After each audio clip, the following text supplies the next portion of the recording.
প্রিয় শিক্ষার্থীবৃন্দু, আমি তোমাদের সাইন ভাইয়া। আজকে আমি তোমাদের যে ধারাবাহিক ক্লাসের গুণগত রসায়নের বোর পড়ানো মডেল গতদিন পড়াইছি, আজকে আমরা পড়ব বোর পড়ানো মডেলের সীমাবদ্ধতা। ওকে, দেখো বোর পড়ানো মডেলের সীমাবদ্ধতা যদি প্রথমে পড়তে যাই আমরা, এক নম্বর যে শর্ত বা যেটা আছে সেটা হচ্ছে কি বলা হয়েছিল যে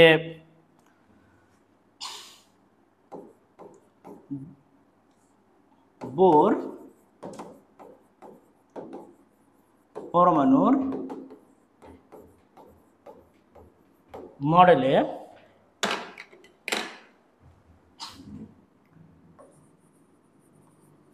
কক্ষপথ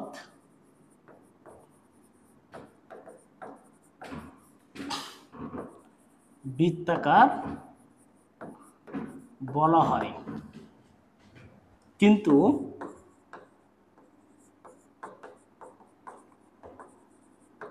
পরবর্তীতে উপবৃত্তাকার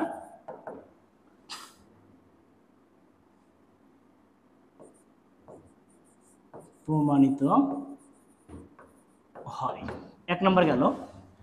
দেখো ভাইয়া, দুই নম্বর টার্ম যদি চলে আসি আমরা, বোর মডেলটি দেওয়া হয়েছিল দ্বিমাত্রিক, কিন্তু পরবর্তীতে বিজ্ঞানী ডি ব্রগলিও এবং শ্রোডিঞ্জার ত্রিমাত্রিক ব্যাখ্যা দিয়েছে। বোর পরমাণুর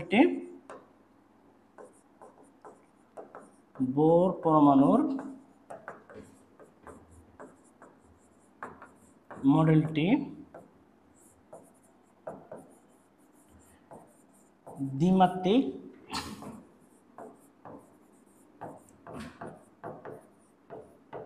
ব্যাখ্যা দেওয়া হয়, কিন্তু পরবর্তীতে তা ডি ব্রগলিও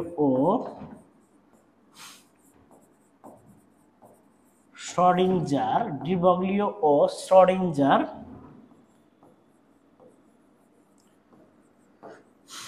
ত্রিমাত্রিক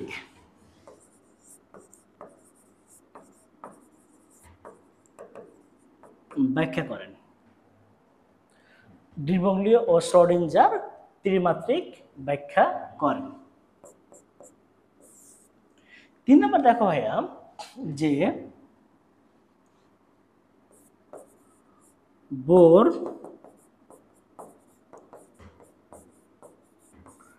পরমাণুর মডেলে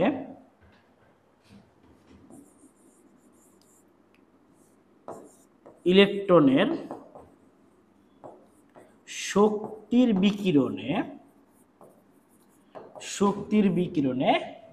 একক গুচ্ছ বর্ণালী পাওয়ার কথা বলা হয়েছে, কিন্তু পরবর্তীতে দেখা গেছে সেটা পরবর্তী স্পেকট্রোমিটারে দেখা গেছে কি সেটা একটা কি গুচ্ছ বর্ণালী না, অনেকগুলো হচ্ছে কি একক বর্ণালীর সমষ্টি।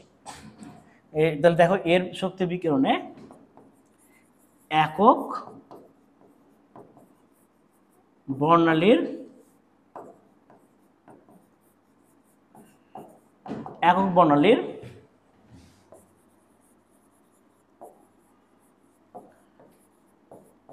কথা বলা হয়েছে, কিন্তু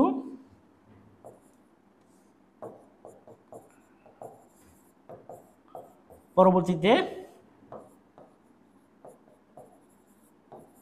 স্পেকট্রোমিটারে দেখা যায় যে এটি একটি গুচ্ছ বর্ণালী রেখা। এটি কি বর্ণালী রেখা? গুচ্ছ বর্ণালী রেখা। এবার আমরা চলে আসবো 4 নম্বর পয়েন্টে। দেখো ভাইয়া,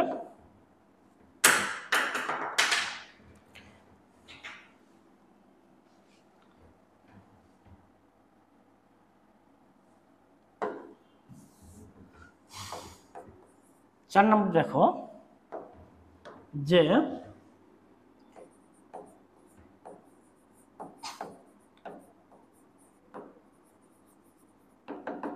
জীমান প্রভাব। জীবন প্রভাব কি? জীবন প্রভাব হচ্ছে কি, আমরা যে একক বর্ণালী পাচ্ছি না, এই যে গুচ্ছ বর্ণালীটা হচ্ছে কি একক বর্ণালীতে বিভক্ত হচ্ছে। তো দেখা গেছে কি যে জীবন প্রভাব হচ্ছে যদি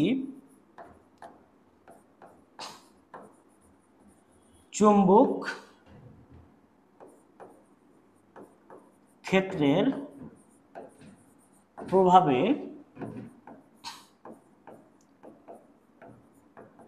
গুচ্ছ বর্ণালী রেখা, চুম্বক ক্ষেত্রের প্রভাবে গুচ্ছ বর্ণালী রেখা একক বর্ণালীতে বিভক্ত হয়,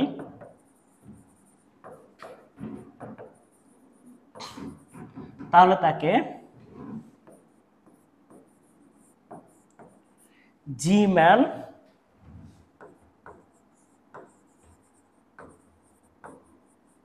প্রভাব বলে। তাহলে তাকে জীমান প্রভাব বলে। বিষয়টা কেমন দেখো ভাইয়া, যে আমাদের বিষয়টা হচ্ছে এরকম, আমাদের বিজ্ঞানী নিলস বোর বিষয়টা এইভাবে আমরা একটা গুচ্ছ বর্ণালী দেখেছি এরকম। এখন এটাকে যখন আমরা একটা মোট একটা গুচ্ছ, একটা একক বর্ণালী দেখেছি গুচ্ছটাকে, পরে যদি এটা কি হয় যে চুম্বক ক্ষেত্রের প্রভাবে এভাবে বিভক্ত হয়, তাহলে এটা হচ্ছে কি গুচ্ছ বর্ণালী। দেখো ভাই, এটা হচ্ছে গুচ্ছ বর্ণালী, গুচ্ছ বর্ণালী, আর এটা হচ্ছে একক বর্ণালী। আমি যখন এখানে চুম্বক ক্ষেত্র নেব, চুম্বক ক্ষেত্র, তখন এটা যে গুচ্ছ বর্ণালীটা যখন চুম্বক ক্ষেত্রের প্রভাবে একক বর্ণালীতে বিভক্ত হচ্ছে, এই সিস্টেমটাকে বলা হচ্ছে জীমান প্রভাব। মানে এটা তোমাদের প্রচুর পরিমাণে এমসিকিউ এবং ক খতে হিউজ ইম্পর্টেন্ট, তুমি এটা 100% দিয়ে রাখতে পারো। এই টার্মটা আমাদের খুবই ইম্পর্টেন্ট। জীমান প্রভাব কাকে বলে, জীমান প্রভাব কি? তাহলে যদি আমাদের একটা গুচ্ছ বর্ণালী রেখাগুলো চুম্বক ক্ষেত্রের প্রভাবে, কিসের ক্ষেত্রের প্রভাবে?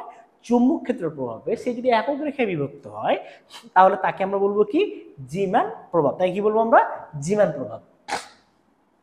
এবার দেখো তুমি, তারপরে চলে আসা হচ্ছে কি স্টার্ক প্রভাব। আমরা যদি স্টার্ক প্রভাবে যাই, স্টার্ক প্রভাব। স্টার্ক প্রভাব কাকে বলে? যদি গুচ্ছ বর্ণালী রেখাগুলো তড়িৎ ক্ষেত্রের প্রভাবে, কার ক্ষেত্রের প্রভাবে? তড়িৎ ক্ষেত্রের প্রভাবে, তড়িৎ ক্ষেত্রের প্রভাবে একক রেখায় বিভক্ত হয়, তড়িৎ ক্ষেত্রের প্রভাবে একক রেখায় বিভক্ত হয়,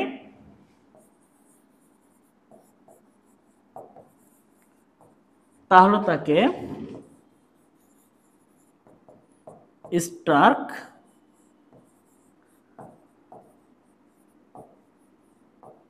প্রভাব বলে। যদি গুচ্ছপনের রেখাগুলো সেম, এই লেখা এই সেম চিত্রটা যদি তড়িৎ ক্ষেত্রের প্রভাবে হয়, আমি যদি এটাকে কপি করি তাহলে বুঝতে পারবো যে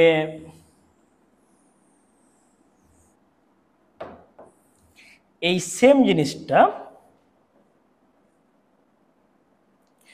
তড়িৎ ক্ষেত্রের প্রভাব হয়। এটা হচ্ছে গুচ্ছ বর্ণালী,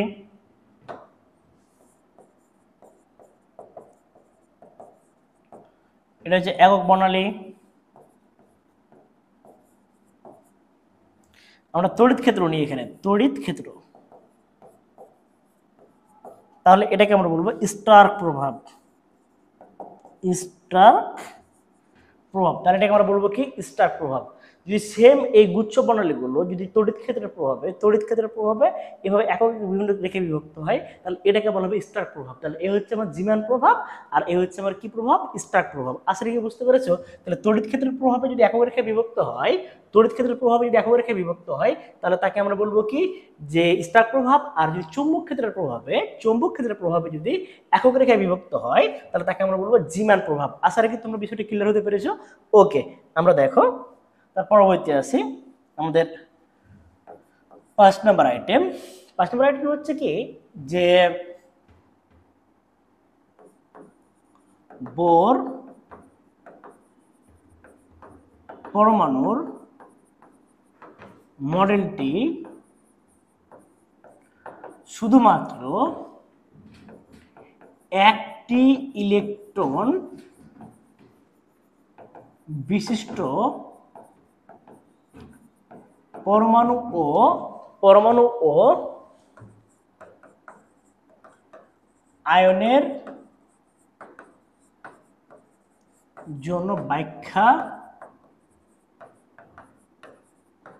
দেওয়া হয়। বোর পরমাণু মডেলটি শুধুমাত্র একটি ইলেকট্রন বিশিষ্ট পরমাণু বা আয়নের জন্য, পরমাণু অথবা আয়ন, পরমাণু ও আয়ন হতে পারে এক ইলেকট্রন বিশিষ্ট পরমাণু অথবা আয়ন। প্রোটন যা ইচ্ছা হতে পারে, কোনো প্যারা নাই ভাইয়া। শুধু কথা হচ্ছে কি ইলেকট্রন থাকতে হবে কয়টা, একটা, মানে একটি ইলেকট্রন বিশিষ্ট হতে পারে, সেটা পরমাণু হতে পারে আয়ন। দেখো ভাইয়া, এক ইলেকট্রন বিশিষ্ট পরমাণু পৃথিবীতে একটাই আছে, মানে যাদের ব্যাখ্যা দেওয়া হয়, এটাও 100% দিয়ে রাখো, খুব ইম্পর্টেন্ট, যাদের ব্যাখ্যা দেওয়া হয়। কাদের ব্যাখ্যা দেওয়া হয়? এক ইলেকট্রন বিশিষ্ট পরমাণু পৃথিবীতে একটাই, সেটা হচ্ছে হাইড্রোজেন 1 এক ইলেকট্রন বিশিষ্ট পরমাণু পৃথিবীতে একটা, সেটা হাইড্রোজেন 1 এবং এক ইলেকট্রন বিশিষ্ট আয়ন অনেকগুলো হতে পারে। যেমন তুমি দেখো ভাইয়া, হিলিয়াম 2,4+।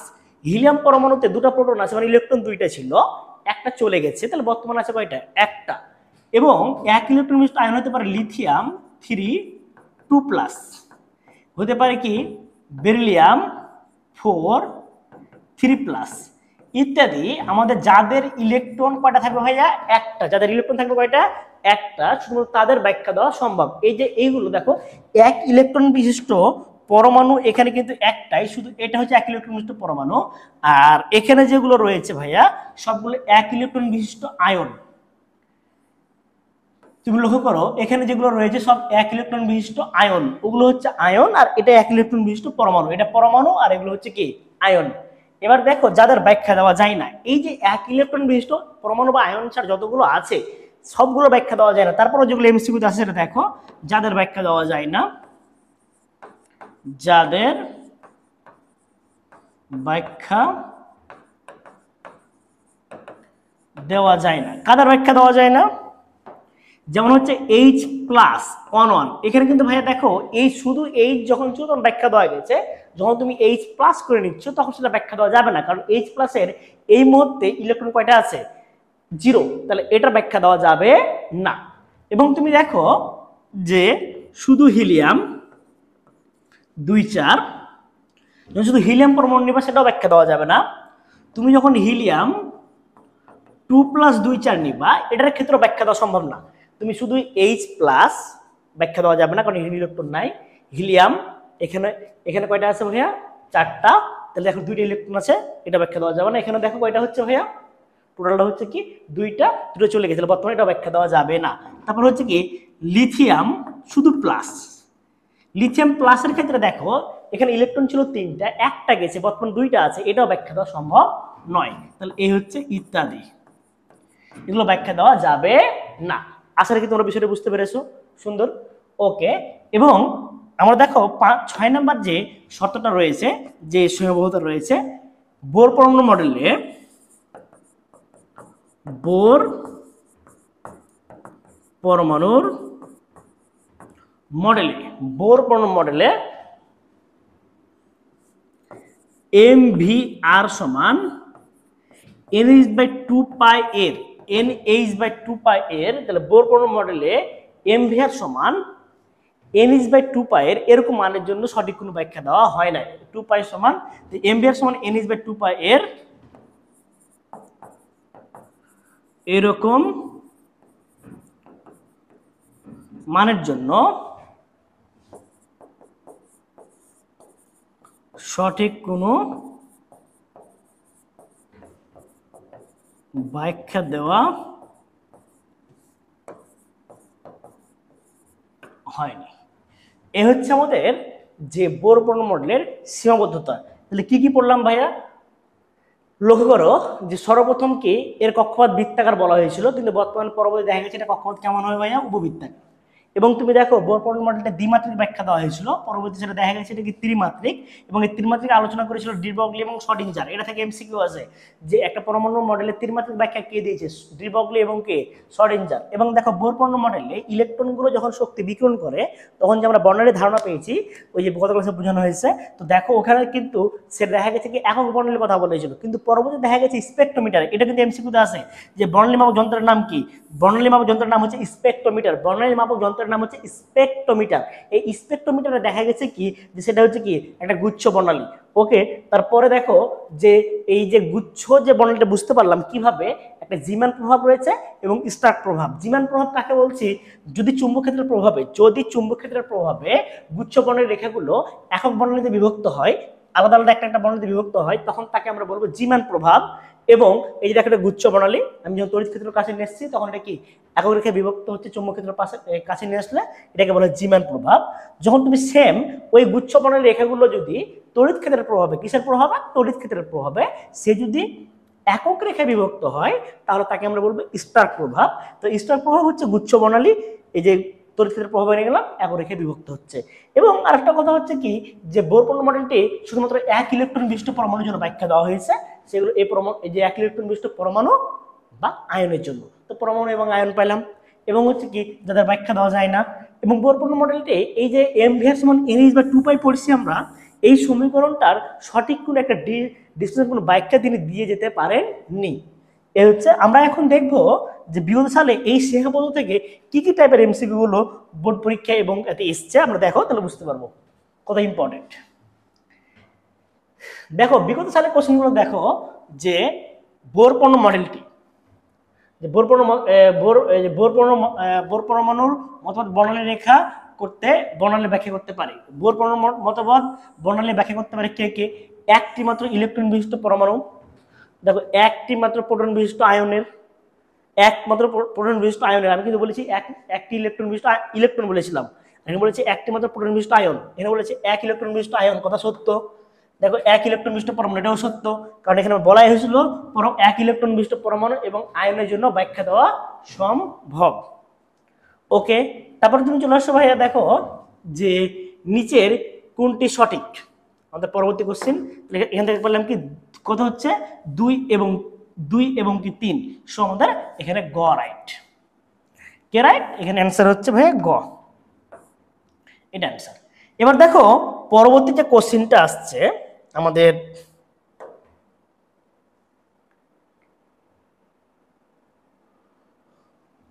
লক্ষ্য করো যে পরবর্তী কোশ্চেনটা হচ্ছে এরকম, কোনটির ক্ষেত্রে বোর তত্ত্ব প্রযোজ্য নয়? কোনটির ক্ষেত্রে বোর তত্ত্ব প্রযোজ্য নয়? একটু আগে বললাম বোর তত্ত্ব প্রযোজ্য কোনটা হবে? এক ইলেকট্রন বিশিষ্ট পরমাণু আয়ন, দেখতে হবে কোথায় এক ইলেকট্রন বিশিষ্ট পরমাণু, এটা এক ইলেকট্রন বিশিষ্ট পরমাণু, এটা প্রযোজ্য। এই যে দেখো এটা প্রযোজ্য নয়, আমি এখানে এই যে একটু আগে পড়ালাম ভাই, এখানে দেখো এই যে H+, এটা প্রযোজ্য নয়, এদের ক্ষেত্রে যাদের ক্ষেত্রে ব্যাখ্যা দেওয়া যায় না, তাহলে এখানে কিন্তু আমাদের অটোমেটিক কোশ্চেন চলে এসছে। দেখো যে এই জায়গাতে আমাদের কিন্তু কোশ্চেন চলে এসছে যে এই যে দেখো বর্ণালী ব্যাখ্যা দেওয়া সম্ভব নয়, তাহলে সম্ভব নয় কোনটি হচ্ছে? তাহলে এটা কিন্তু সম্ভব নয়। আর এটা সম্ভব, একটা ইলেকট্রন, এখানে তিনটা ছিল, দুটো চলে গেছে, বর্তমানে আছে কয়টা? একটা। এখানে দুইটা ছিল, একটা চলে গেছে, একটা আছে, তাহলে এটাও যাবে এটাও যাবে, শুধুমাত্র যাবে না কোনটা? এটা। সো অ্যান্সার হচ্ছে আমাদের এখানে এইটা ভাইয়া।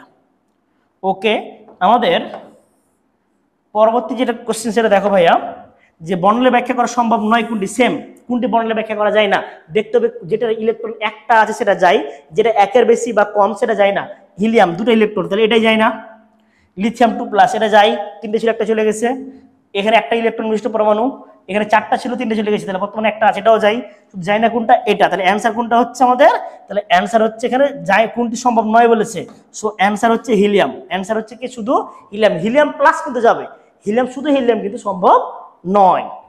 এবার দেখো পরবর্তী কোশ্চেন আছে, চলে আসো যে বোর পরমাণু মডেল নিম্নের কোনটি ব্যাখ্যা করতে পারে না। আচ্ছা, জীবাণ প্রভাব, স্টার প্রভাব এবং অনিশ্চয়তার নীতি এবং সবগুলো। দেখো জীবাণ প্রভাব পারে না, জীবাণ প্রভাব কিন্তু কার মধ্যে ছিল ভাই, সীমাবদ্ধতার মধ্যে। স্টার প্রভাব এটা কার মধ্যে ছিল, সীমাবদ্ধতার মধ্যে, মানে এটাও পারে না। এবং অনিশ্চয়তার নীতি, হাইজেনবার্গের অনিশ্চয়তার নীতি, এটাও পারে না। তাহলে অ্যান্সার হবে গিয়ে সবগুলো। তাহলে এটা খুবই ইম্পর্টেন্ট একটা কোশ্চেন। তাহলে এ হচ্ছে আমাদের এমসিকিউ গুলো, এখান থেকে কত সুন্দর সুন্দর এমসিকিউ এসেছে দেখো আমাদের, এগুলো বিগত সালে যে কোশ্চেনগুলো এসেছে এই বোর পরমাণু মডেল সীমাবদ্ধতা থেকে আমি সেগুলো মোটামুটি সলভ করে দিলাম বিভিন্ন বোর্ডে এবং হচ্ছে কি ভার্সিটি পরীক্ষায়, আশা করি তোমরা পারবা। ওকে, এর পরবর্তী টপিক চলে আসো। এবার দেখো এই টপিকটার নামটা কি হচ্ছে ভাইয়া, দেখো যে এমভিআর, এই যে আমরা একটু সীমাবদ্ধতা দেখলাম ভাইয়া, এখানে আমরা সীমাবদ্ধতা পড়লাম যে বোর পরমাণু মডেলে এমভিআর সমান NH/2π এর এরকম মানের, মানে এরকম সমীকরণের সঠিক কোনো ব্যাখ্যা দিয়ে যাননি।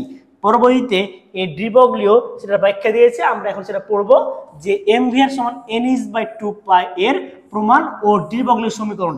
আমরা এখন এক ঢেলে 3 পাখি মারবো, আমি পড়াবো একটা জিনিস কিন্তু হয়ে যাবে কি 3টার অ্যান্সার। আচ্ছা কিভাবে কি হবে সেটা দেখো ভাইয়া, এটা হচ্ছে আমরা যে একটা পরমাণু কল্পনা করি,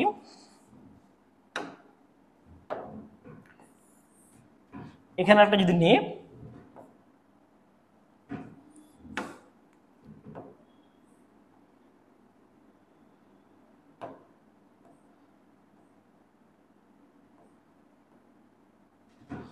আচ্ছা তাহলে এটা হচ্ছে নিউক্লিয়াস, এই যে নিউক্লিয়াস থেকে এই ডিস্টেন্সটুকু হচ্ছে বলা হচ্ছে ব্যাসার্ধ, আর এখানে একটা ইলেকট্রন রয়েছে, এই ইলেকট্রনটা ঘূর্ণমান রয়েছে। তো এখানে কথা হচ্ছে কি এই ইলেকট্রনটা কিভাবে ঘুরতেছে, আর বাসাতে ইলেকট্রনটা তরঙ্গ আকারে ঘুরতেছে, কি আকারে ভাইয়া, এই হচ্ছে তরঙ্গ আকারে, এটা বিজ্ঞানী ডি-ব্রগলিও বলেছে ইলেকট্রনটা হবে তরঙ্গ আকারে ঘূর্ণমান রয়েছে। ওকে ফাইন, তো আমরা এখন এই বিষয়টা সম্পর্কে জানবো যে কিভাবে কি হলো। বিজ্ঞানী নিলস বোরের তত্ত্ব অনুসারে ইলেকট্রনগুলো নিউক্লিয়াসকে কেন্দ্র করে বৃত্তাকার কক্ষপথে ঘূর্ণায়মান, বিজ্ঞানী নিলস বোর এই কথাটা বলে গেছিল। তাহলে দেখো আমরা কথাটা বলতে পারি কি যে বিজ্ঞানী নিলস বোরের তত্ত্ব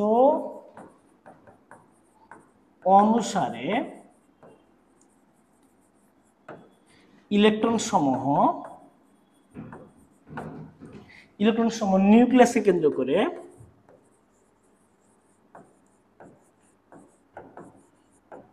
নিউক্লিয়াসকে কেন্দ্র করে বৃত্তাকার কক্ষপথে ঘূর্ণায়মান। নিলস বোরের তত্ত্ব অনুসারে ইলেকট্রন সমূহ নিউক্লিয়াসকে কেন্দ্র করে বৃত্তাকার কক্ষপথে কি ঘূর্ণায়মান। ওকে ফাইন, বিজ্ঞানী ডি-ব্রগলিওর মতে ইলেকট্রনগুলো তরঙ্গাকারে ঘূর্ণায়মান রয়েছে। তাহলে এই বিজ্ঞানী ডি-ব্রগলিও বলছে কি যে ইলেকট্রনগুলো n তম কক্ষপথে তরঙ্গাকারে ঘূর্ণায়মান থাকলে n ল্যাম্ডা পূর্ণ তরঙ্গ উৎপন্ন করে। তাহলে দেখো বিজ্ঞানী ডি-ব্রগলিওর মত অনুসারে ডি-ব্রগলিও মতবাদ অনুসারে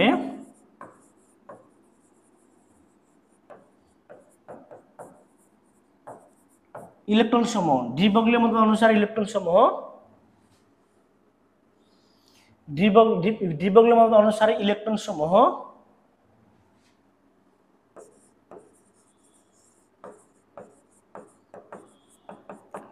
নিউক্লিয়াসকে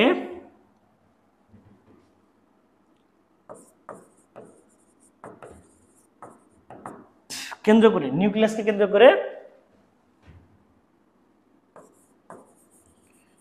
n-তম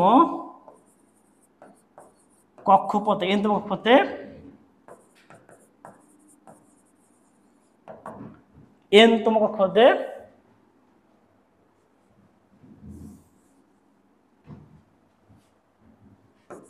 n ল্যামডা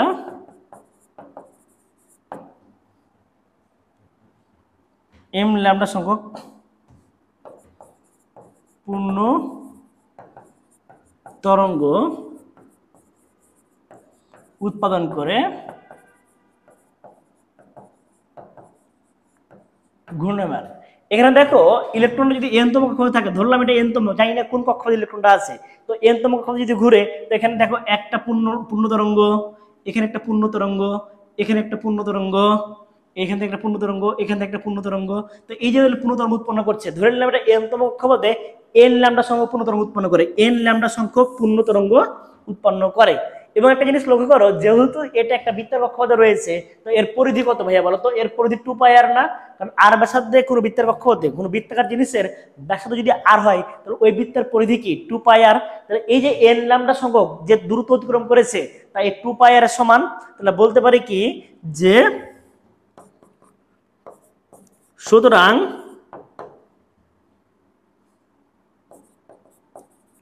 বৃত্তাকার কক্ষপথের পরিধি 2πr হলে শর্তমতে 2πr সমান n ল্যামডা। এক নম্বর সমীকরণ 2πr সমান হচ্ছে কি n ল্যামডা, এটা আমাদের এক নম্বর সমীকরণ। তাহলে আশা রাখি তোমরা বিষয়টা বুঝতে পেরেছো যে এটা হচ্ছে কি যে n তম কক্ষপথে ইলেকট্রন যদি n ল্যামডা সংখ্যক পূর্ণ তরঙ্গ উৎপন্ন করে, যেহেতু নিলস বোর বলেছে কক্ষপথ বৃত্তাকার, তাহলে বৃত্তাকার কক্ষপথের পরিধি 2πr, তাহলে এই 2πr যেটুকু দূরত্ব বা পরিধিটুকু সেটুকু আবার কি এখানে যে ল্যামডা অতিক্রম করছে ইলেকট্রনের তরঙ্গের ঘূর্ণায়মান বলছে বিজ্ঞানী ডি ব্রগলিও বলছে হ্যাঁ ইলেকট্রন বৃত্তের কক্ষপথে ঘূর্ণায়মান, বাট কি আকারে ঘূর্ণায়মান রয়েছে? তরঙ্গ আকারে। ঢেউ এই তরঙ্গ আকারে যাচ্ছে, সো এই তরঙ্গ আকারে গেলে যে ডিসটেন্সটা যাবে সেটা 2πr সমান, তাহলে n ল্যামডা দূরত্ব আর 2π দূরত্ব পরস্পরকে সমান। ওকে, আমরা এখন চলে আসবো যে আইনস্টাইনের, আমরা ম্যাক্স প্ল্যাঙ্ক তত্ত্ব অনুসারে ম্যাক্স প্ল্যাঙ্কের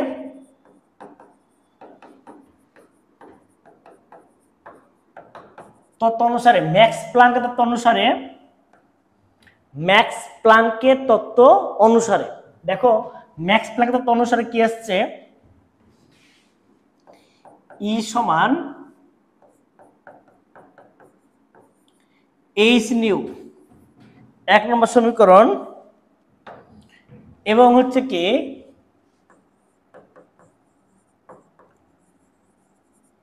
আইনস্টাইনের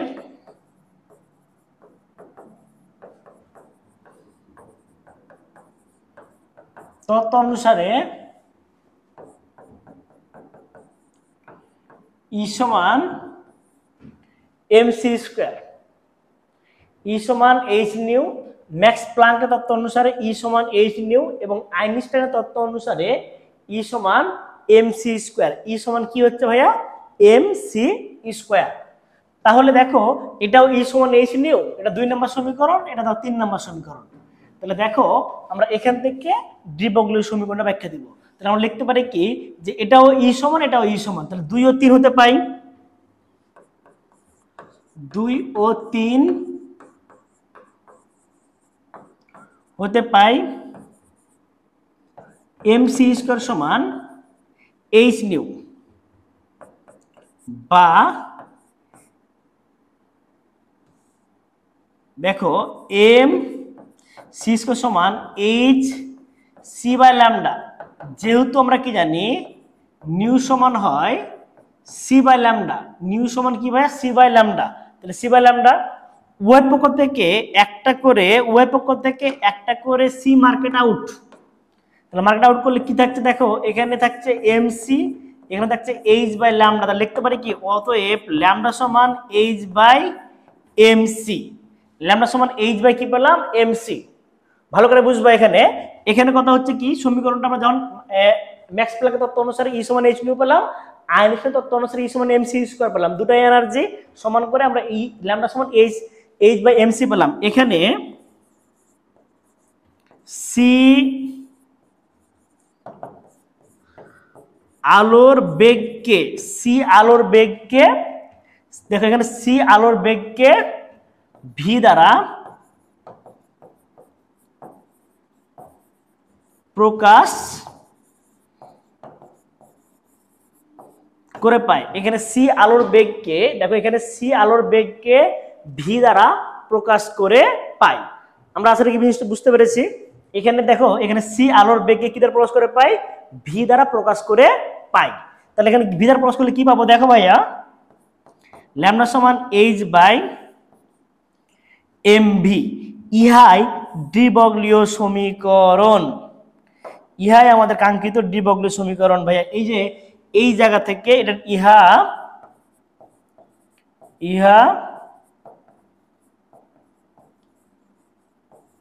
ডি ব্রগলিও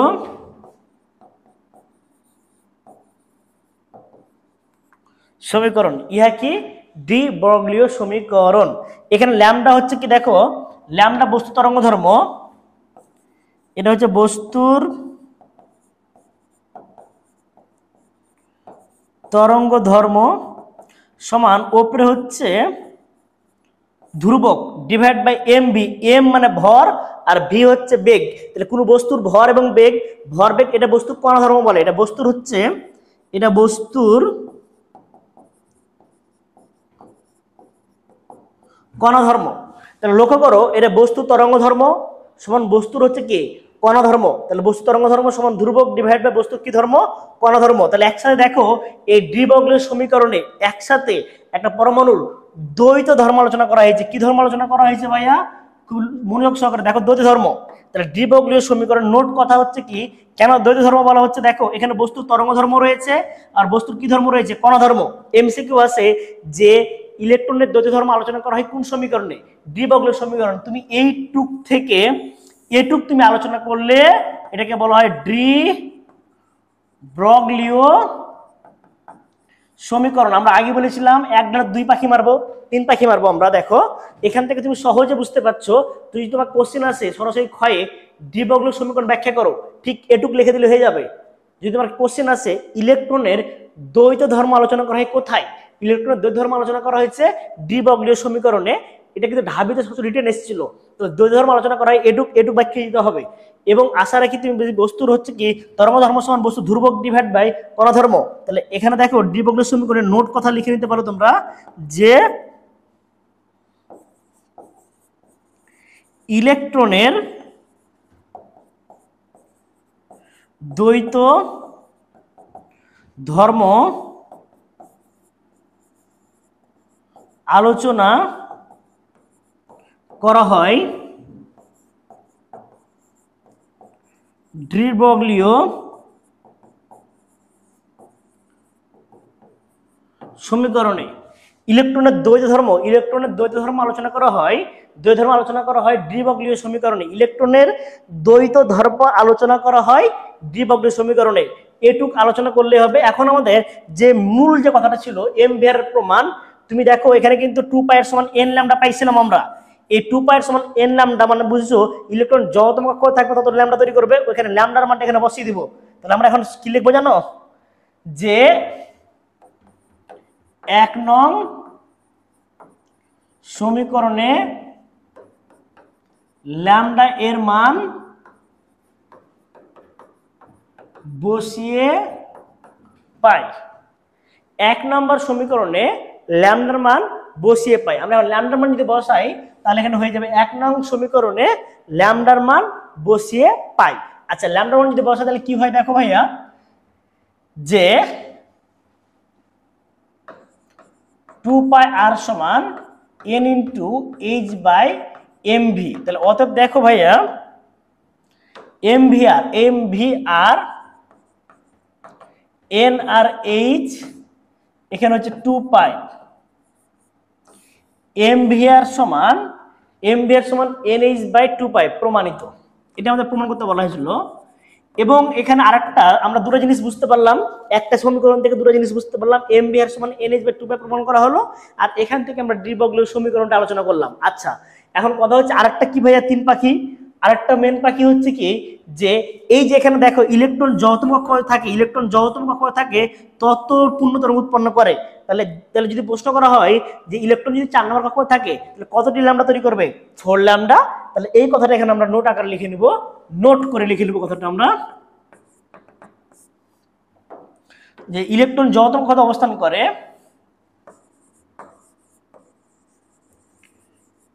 ইলেকট্রন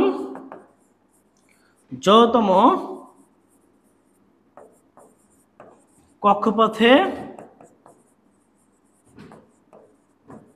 অবস্থান করে ততটি, ইলেকট্রন যত কক্ষপথে অবস্থান করে ততটি পূর্ণ তরঙ্গ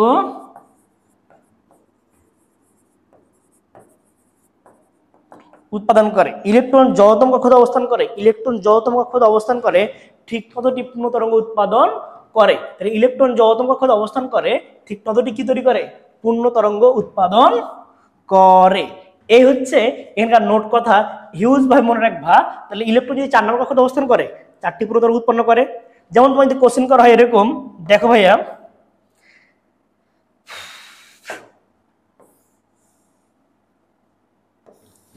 ধরো একটা ই রয়েছে, আমি এখানে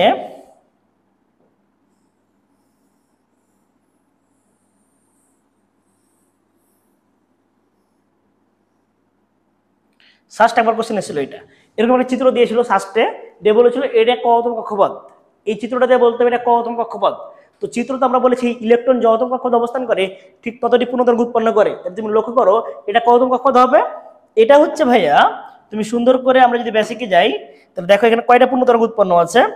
আমাদের এখানে পূর্ণ তরঙ্গ আছে দেখো একটা, দুইটা, তিনটা, চারটা, পাঁচটা, ছয়টা। শোনো বাইরে যেগুলো বাইরে বেরিয়ে আছে এগুলো হচ্ছে পূর্ণ তরঙ্গ, তুমি অটোমেটিক গণ বা হিসাব করে মিলবে, অটোমেটিক মিলে যাবে। তাহলে 1 2 3 4 5 6, 6টা পূর্ণ তরঙ্গ আছে, 6টা শীর্ষবিন্দু আছে, 6টা কি আছে পাদবিন্দু আছে, 6টা কি পূর্ণ তরঙ্গ আছে। তাহলে এই এটা হচ্ছে 6th কক্ষপথ, 6th ষষ্ঠ কক্ষপথ, অর্থাৎ কি 6th অরবিট, 6th অরবিট। এটা 6th কি হচ্ছে অরবিট, 6 নম্বর কক্ষপথ বা 6 নম্বর অরবিটে রয়েছে এটা। তাহলে এই হচ্ছে আমাদের কোশ্চেন আনসারে কি অ্যান্সার করতে পারবো। ওকে, আমরা এখন এই যে আমরা যে টার্মটা পড়লাম যে ডি ব্রগলির সমীকরণ এবং হচ্ছে কি যে আমরা এমবিআর সমান এন এইচ বাই 2 পাই এর যে প্রমাণটা করলাম, আমরা এই সমীকরণটা থেকে কি কি টাইপের কোশ্চেন এসেছে আমরা এর আগে সেগুলো আমরা দেখবো। তো দেখো ভাইয়া, তোমরা আশা রাখি বুঝতে পেরেছো ডি ব্রগলির সমীকরণ কোনটুকু লিখতে হবে। আমি আবারও বলি, যদি এম বিহার প্রমাণ করতে বলে যতটুকু পড়লাম ততটুকু লিখতে হবে, মানে শেষ পর্যন্ত লিখতে হবে, এই পর্যন্ত লিখতে হবে। আর যদি তোমার কোশ্চেন আসে ডি ব্রগলির সমীকরণ ব্যাখ্যা করো, এটুকু আলোচনা করবা। যদি তোমার কোশ্চেন আসে যে ইলেকট্রনের দ্বৈত ধর্ম আলোচনা করো, দ্বৈত ধর্ম আলোচনা মানে হচ্ছে ঠিক এইখান থেকে ম্যাক্স প্ল্যাঙ্ক থেকে এই যে এই পর্যন্ত আমরা আলোচনা করলেই হয়ে যাবে ভাইয়া। আশা রাখি বুঝতে পেরেছো। আর লাস্টে এটুকুর মান বসে দিলে এম বিহার প্রমাণ হয়ে যাবে। আর যদি বলা হয় ইলেকট্রন কত কক্ষপথে অবস্থান করে বা কতটি পূর্ণ তরঙ্গ উৎপন্ন করে, ইলেকট্রন আমরা যেহেতু এখান থেকে পাইলাম এম বিহার সমান এই যে 2 পাই আর সমান এন ল্যামডা, তাহলে ইলেকট্রন যতম কক্ষপথে অবস্থান করে ততটি পূর্ণ তরঙ্গ উৎপন্ন করে।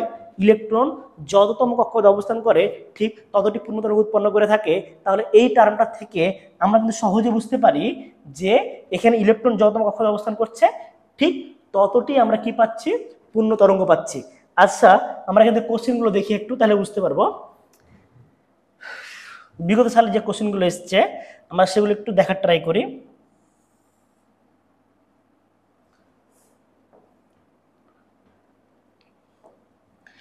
দেখো বোর পরমাণুতে একটি, দেখো বোর পরমাণুতে একটি, দেখো বোর পরমাণুতে একটি বোর ইলেকট্রন চৌথ শক্তি স্তরে পূর্ণ আবর্তন করতে কতটি পূর্ণ তরঙ্গ সৃষ্টি করবে? বোর পরমাণুতে একটি বোর ইলেকট্রন চৌথ শক্তি স্তরে, কোন শক্তি স্তরে ভাইয়া? চৌথ শক্তি স্তরে একটি পূর্ণ আবর্তন করতে কতটি পূর্ণ তরঙ্গ সৃষ্টি করবে। তাহলে চৌদ্দ শক্তি স্তর বলেছে, তাহলে কি আমি একটু আগে বললাম ইলেকট্রন যতম কক্ষে অবস্থান করে ঠিক ততটি পূর্ণ তরঙ্গ উৎপন্ন করে। ইলেকট্রন যেহেতু চৌদ্দ শক্তি স্তর অবস্থান করে তাহলে 4টি পূর্ণ তরঙ্গ উৎপন্ন করে। তাহলে এখানে হবে কি ভাইয়া, দেখো তো ভাইয়া, এখানে হবে কি 4 ল্যামডা। কত ল্যামডা? 4 ল্যামডা, এটা অ্যান্সার। এবার দেখো তৃতীয় শক্তি স্তরে তরঙ্গ দৈর্ঘ্য সংখ্যা কত? তৃতীয় শক্তি স্তরে তরঙ্গ দৈর্ঘ্য সংখ্যা কত? তাহলে ইলেকট্রন যতম কক্ষে অবস্থান করে ঠিক ততটি পূর্ণ তরঙ্গ উৎপন্ন করে। তাহলে 3 নম্বর শক্তি স্তরে 3টি পূর্ণ তরঙ্গ উৎপন্ন করবে। 3 নম্বর শক্তি স্তরে কয়টি করবে ভাইয়া? 3টি, 3 ল্যামডা। এবং দেখো ইলেকট্রনের তরঙ্গ ধর্ম প্রদর্শনকারী সমীকরণটি কি বলে? ইলেকট্রন তরঙ্গ ধর্ম সমীকরণটিকে বলা হয় ডি ব্রগলিও সমীকরণ। আমি একটু আগে পড়লাম ভাইয়া যে ইলেকট্রন যে তরঙ্গ আকারে চলমান আছে এটা কার সমীকরণ আলোচনা করা হলো? ডি ব্রগলিও। কারণ ডি ব্রগলিও বলেছে ইলেকট্রনগুলো কি আকারে? বৃত্তাকার কক্ষপথে তরঙ্গ আকারে ঘূর্ণমান থাকে। তাহলে আমরা দেখো ইলেকট্রনের তরঙ্গ ধর্ম প্রদর্শনকারী সমীকরণটাকে বলা হয় ডি ব্রগলিও সমীকরণ। এবং এখানে দেখো আরেকটা কোশ্চেন এসছে যে এমভি, যে ল্যামডা সমান h/2 এই সমীকরণটি কার? আমরা একটু আগে পড়লাম যে ল্যামডা সমান h/mv এই সমীকরণটি ছিল ডি ব্রগলিও সমীকরণ। কার সমীকরণ ভাইয়া? এটা ডি ব্রগলিও সমীকরণ। দেখো কতগুলো কোশ্চেন এসছে, আরো অনেকগুলো কোশ্চেন আছে, আমরা দেখানোর ট্রাই করলাম যে কয়টা আমি সেগুলো দেখাই দিচ্ছি। দেখো ইলেকট্রনের, দেখো যে এই ডি ব্রগলিও সমীকরণ কতটা ইম্পর্টেন্ট। ইলেকট্রনের কণা ও তরঙ্গ ধর্ম, ইলেকট্রনের দেখো কণা ও তরঙ্গ ধর্ম উভয় রয়েছে, এটা কে বলেছে? আমরা দেখলাম না ভাইয়া যে এই জায়গাটায় যে ইলেকট্রনের দ্বৈত ধর্ম আলোচনা করা হয়, যে বস্তুর তরঙ্গ ধর্ম এবং বস্তুর কণা ধর্ম, এটা আলোচনা করেছে কে? ডি ব্রগলিও সমীকরণ আলোচনা করেছে কে ভাইয়া? ডি ব্রগলিও সমীকরণ। তাহলে আমরা এখান থেকে পাই যাচ্ছে দেখো যে ইলেকট্রনের তরঙ্গ ধর্ম এবং ই ধর্ম উভয় রয়েছে, এটা আলোচনা কে করেছে? তাহলে এটা আলোচনা করেছে কে? ডি ব্রগলিও। বিজ্ঞানী কে ভাইয়া? ডি ব্রগলিও। এই যে আমরা যে এমসিকিউ গুলো দেখলাম সবগুলো মোটামুটি সলভ পেয়ে গেছি যে ইলেকট্রনের কণা ধর্ম এবং তরঙ্গ ধর্ম মানে দুইটা ধর্ম রয়েছে কোথায়? ডি ব্রগলিও দ্বৈত ধর্ম। ল্যামডা সমান h/mv আলোচনা করেছে কে? এটা আমরা জানি ডি ব্রগলিও সমীকরণ। এবং তরঙ্গ ধর্ম প্রদর্শনকারী সমীকরণটাকে বলা হয় ডি ব্রগলিও সমীকরণ। সেখান থেকে আমরা কি ইলেকট্রন যতম কক্ষে অবস্থান করে ততটি পূর্ণ তরঙ্গ উৎপন্ন করে, সেটা দেখো এন ল্যামডা থেকে আমরা পাচ্ছি কি 4টি। এখানে দেখো তৃতীয় শক্তি স্তরের জন্য পাচ্ছি কয়টি? 3টি। কথাটা কি বুঝতে পেরেছো ভাইয়া? খুব সুন্দরভাবে বুঝেছো আশা রাখি। ওকে, তাহলে আমাদের এখান থেকে মোটামুটি আমরা পেয়ে যাচ্ছি ডি ব্রগলিও এবং বোর পরম মডেলের সীমা আমরা পড়লাম। ওকে, ঠিক আছে।